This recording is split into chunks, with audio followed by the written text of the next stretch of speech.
मैं B.S. विशाल, सहायक प्राध्यापक हिंदी, चंद्रपाल डरसेना, शासकीय महाविद्यालय पिथौरा, जिला महासमुंद, छत्तीसगढ़ से। आज के सत्र में हम आदिकाल की विभिन्न पृष्ठभूमि एवं परिस्थितियों के बारे में अध्ययन करेंगे। आइए देखते हैं आदिकाल की पृष्ठभूमि एवं परिस्थितियाँ। किसी भी युग का साहित्यकार अपने युग के राजनीतिक, सामाजिक, धार्मिक एवं साहित्यिक परिस्थितियों से प्रभावित होता है। उन परिस्थितियों का समन्वित प्रभाव परोक्ष तथा प्रत्यक्ष रूप से उसके मानस में पूंजीभूत होता है, जो कालांतर में उसके काव्य ग्रंथों में प्रस्तुत होता है। इसी कारण साहित्य को समाज का दर्पण या प्रतिबिंब कहा गया है। साहित्य लोक चेतना का उद्घाटन करता है। इस दृष्टि से वीरगाथा काल साहित्यिक परिस्थितियों का आकलन करना अत्यंत आवश्यक है। पहला है राजनीतिक परिस्थितियाँ। राजनीतिक दृष्टि से यह युग सामंतवादी था, जिसमें भारत का अखंडत्व छिन्न भिन्न हो गया था और उसके राजपूत वंशों ने अपने अपने स्वतंत्र राज्यों की स्थापना कर ली थी। इनमें चंदेल, कलचुरी, प्रतिहार, परमार और चौहान राजवंश प्रमुख थे। राजपूतों के खंड राज्य परस्पर ईर्ष्या द्वेष से अभिभूत थे, जिनमें देशभक्ति का सर्वथा अभाव था। वह संगठित होकर विदेशी आक्रमणों का सामना नहीं करते थे। अपने रक्त का अभिमान उनमें इतना प्रबल था कि प्रत्येक राजवंश दूसरे को अपने से हीन समझता था। अभिजात्य की यह भावना ही कभी कभी युद्ध का हवन करती थी। वंशगत अभिमान के अतिरिक्त उन्हें शौर्य प्रदर्शन का भी व्यसन था। इतिहास साक्षी है कि उस समय कुछ युद्ध शक्ति प्रदर्शन मात्र के लिए ही हुए थे। राजकुमारी के स्वयंवर तक कभी कभी रक्त में आरंजित हो जाते थे। शक्ति या शौर्य का जितना अपव्यय इस युग में हुआ, उतना अन्यत्र दुर्लभ है। दुख का विषय यह है कि इन राजपूत नरेशों ने शक्तिशाली होते हुए भी संगठित होकर मुसलमान आक्रमणकारियों का कभी सामना नहीं किया। महमूद गजनवी ने एक एक करके सभी राजपूत नरेशों को पराजित किया, भारत की संपत्ति को लूटा, सोमनाथ की मंदिर को नष्ट किया और वहाँ की संपत्ति को ऊंट पर लाद कर ले गया। मोहम्मद गोरी ने इन वंशों को और भी जर्जर कर दिया। जयचंद ने स्वयं मोहम्मद गोरी को पृथ्वीराज पर आक्रमण करने के लिए आमंत्रित किया था। तराइन के युद्ध में पृथ्वीराज चौहान की पराजय हुई और इस प्रकार हिंदू साम्राज्य का अंतिम आशादीप भी बुझ गया। आइए सामाजिक परिस्थितियां देखते हैं। इस समय सामाजिक परिस्थिति भी अच्छी नहीं थी।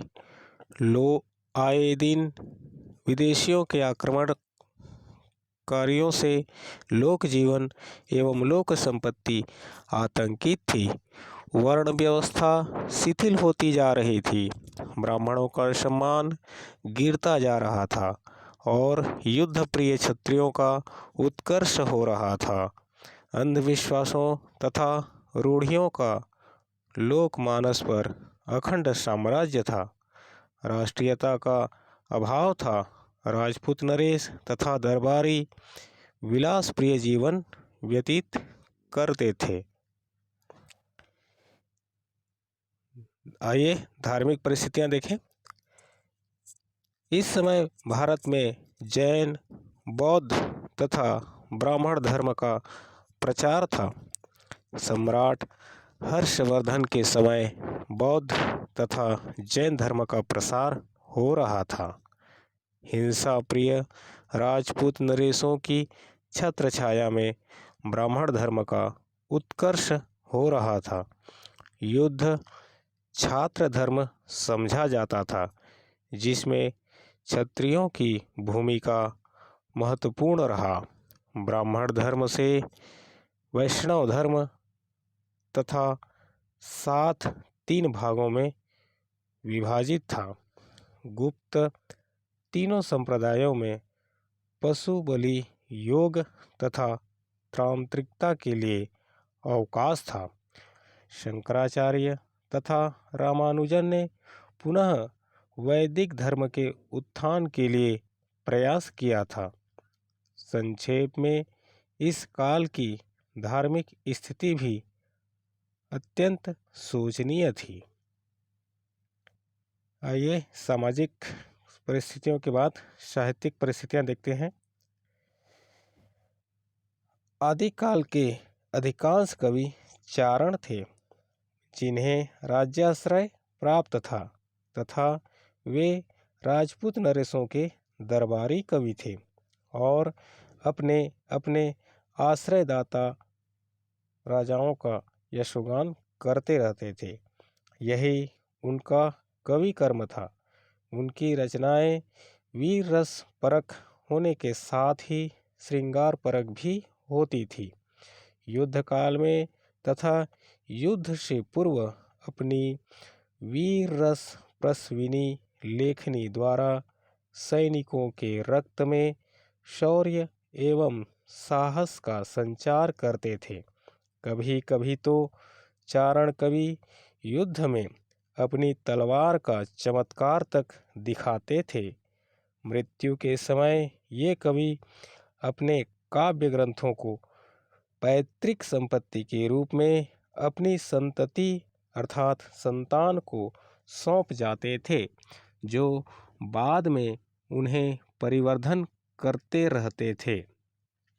साहित्य सृजन एक व्यवसाय था।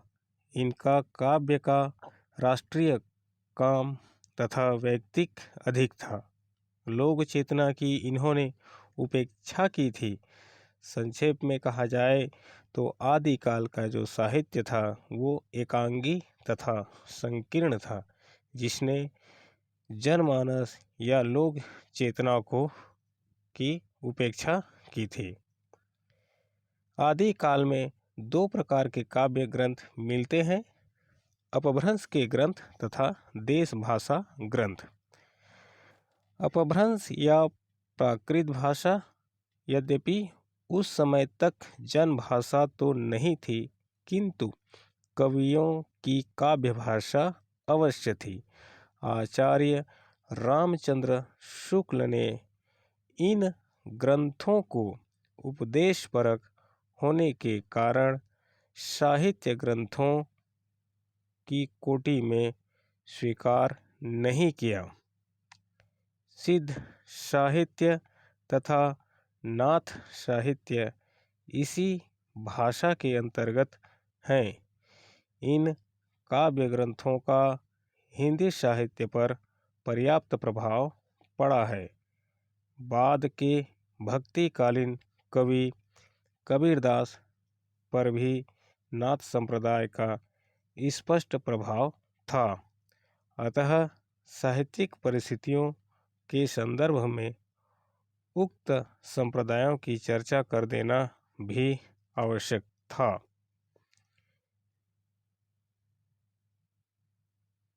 इस प्रकार आदिकाल की पृष्ठभूमि रही।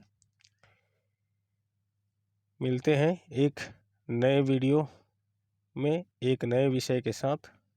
तब तक के लिए जय हिंद,